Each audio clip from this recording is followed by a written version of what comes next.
Gaurkoan 7 euskal hiriburuetako Donostia eta Bilbo arteko 7. zeharkaldia egin dugu. Ibilaldi honetan igo ditugun mendiak ez dira garaiera handikoak izan.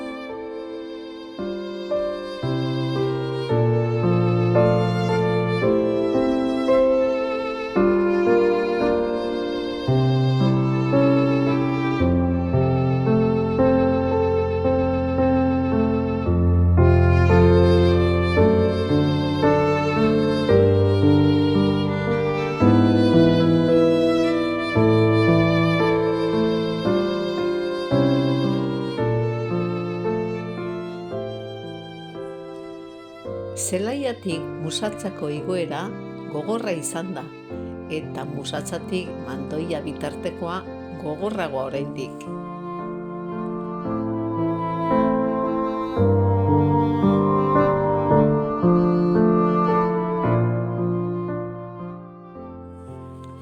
Mandoia mendia Bediako mendirik altuena da, eta Arratia eta Nerbioi ibaien haranen artean dago.